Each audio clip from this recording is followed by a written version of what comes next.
नमस्कार दोस्तों, मेरे यूट्यूब चैनल पे आप सबका बहुत बहुत स्वागत है। तो हरतालिका तीज की आप सबको बहुत बहुत शुभकामनाएं।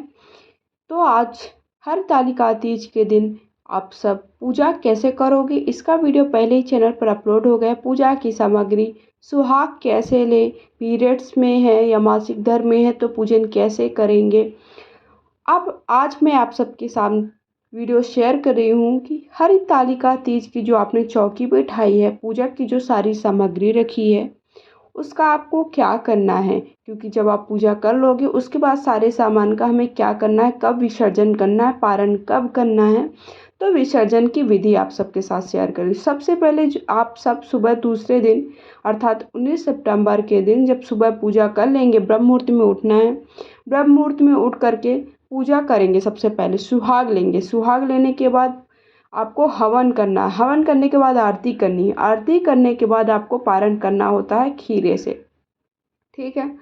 तो सुहाग लेने के बाद माता को इस तरह से आप सारी सामग्री छुआ करके एक एक चीज़ें आप सुहाग में ले लीजिए। जैसे कि चूड़ी पहन लीजिए, बिंदी लगा लीजिए। साथ ही माता को अगर आपने कोई चुनरी या कपड़ा चढ़ाया है उसका थोड़ा सा छोर फाड़ करके हम अपने चुनरी के अर्थात साड़ी के छोर पर मतलब पल्लू पर बांध लेते हैं। तो उससे क्या होता है, जीवन में कभी भी दुख नहीं आता है और हमेशा सुख बना रहता है। साथ ही साथ जीवन में कोई भी परेशानी नहीं आती और अखंड सौभाग्य के लिए हमें ये जरूर करना चाहिए। अगली बात है कि हमारे जो सामग्री चढ़ाई उसका हमें क्या करना है। तो देखिए, जो माता की चौकी आपने बिठाई है तो चौकी में सबसे पहले आपने माता की फ़ोटो, माता और शिव परिवार की जो फ़ोटो या तस्वीर रखी है उसका आपको क्या करना है, उसे उठा करके अपनी पूजा स्थल पर रख देना। अच्छे से पोंछ लेना है। पोंछने के बाद उसे पूजा स्थल पर रख देना।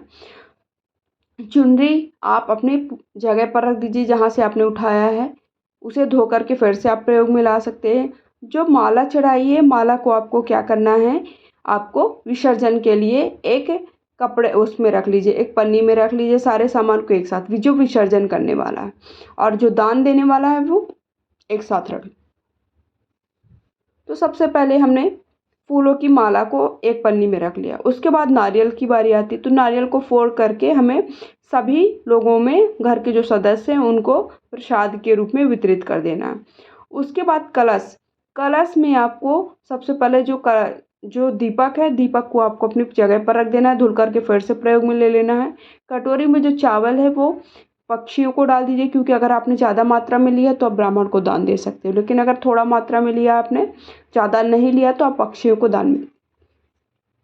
किसी भी ब्राह्मण को उतना दान देना चाहिए जितने में कम से कम उसका एक बार का भोजन बन सके। ठीक है।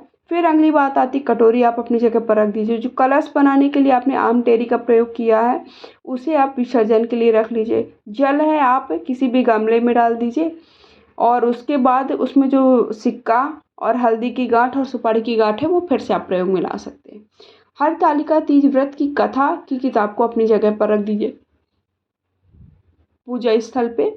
जो आपने भोग चढ़ाया है तो भोग थोड़ा थोड़ा आप और पकवान चढ़ाएं। थोड़ा थोड़ा आप घर में लोगों को, सदस्यों को प्रसाद के रूप में वितरित करने के लिए, साथ ही अगर बहुत सारी महिलाओं ने साथ में पूजन किया तो उन्हें थोड़ा प्रसाद दे दीजिए और कुछ आप ब्राह्मण को दान में देने के लिए निकाल लीजिए। जो आपने शिवलिंग अर्थात पार्थिव शरीर बनाया था माता पार्वती का, गणेश जी का और शिव जी का, उन्हें आपको क्या करना है, अच्छे से सबसे पहले उन्हें थोड़ा सा उनका आसन हिला देना है। अर्थात उन्हें अपनी जगह पर, जहाँ से वो आए हैं वो अपनी जगह पर चले जाएं और पूजा में हुई गलतियों के लिए क्षमा याचना मांग लीजिए। क्षमा याचना मांगने के बाद आप क्या करें, उन्हें दोनों हाथों से अच्छे से सम्मान के साथ उठा करके आप किसी भी, जिसमें भी आप उनका विसर्जन करने वाले हो उस जगह पर आप रख लीजिए। ऐसी जगह पे रखिए जहाँ पर आप उनका बार बार हस्तक्षेप ना करें। ठीक है। तो वो उस पर आप रख लीजिए ताकि उनका विसर्जन कर सकें। फिर उसके बाद जो भी आपने फूल चढ़ाए हैं, फूल है जैसे पान का पत्ता है, वो भी आप विसर्जन के लिए रख लेंगे। हवन किया है तो हवन की जो चीज़ें हैं, तब उसमें जो हवन किया था वो हवन ठंडा होने के बाद वो भी विसर्जन के लिए रख लेंगे। इतना ध्यान देना है कि सारी चीज़ें ठंडी हो जाए, उसके बाद ही आप किसी पन्नी में या किसी चीज़ों में रखिए। उसके बाद धतूरा वगैरह जो भी फूल, धतूरा, दूर्वा, बेलपत्र, शमी पत्र, ऐसे बहुत सारी चीज़ें आपने चढ़ाई हैं, वो भी आपको क्या करना है, विसर्जन के लिए रख लेना है।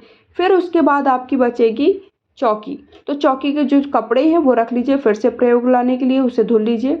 फिर उसके बाद चौकी अपनी जगह से हटा दीजिए जहाँ पर आप पूजा स्थल पर रख लीजिए।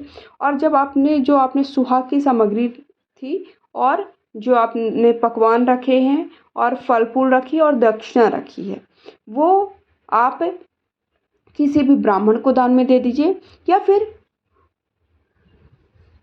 घर की जो बुजुर्ग महिला है, मतलब सुहागन महिला है, उसे भी आप दान में दे सकते हैं।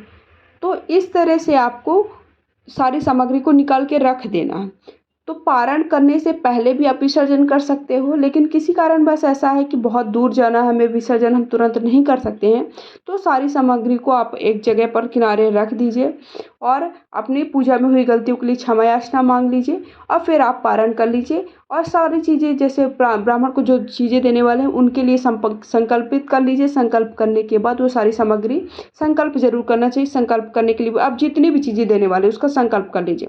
जैसे 100 दक्षिणा में आप 100 रुपये, 50 रुपये जो भी देने वाले हो, वो सारी सामग्री आपको निकाल के एक साइड रख लेना, संकल्प कर लेना है। फिर उसके बाद आप व्रत का पारण कर लीजिए, सभी बड़े बूढ़ों का आशीर्वाद ग्रहण कर लीजिए। उसके बाद आप पारण कर लीजिए। पारण सबसे पहले आपको खीरा खाना है। खीरा खाने के बाद आप जो भी खाने पीना चाहते हैं वो खाएं पिएं।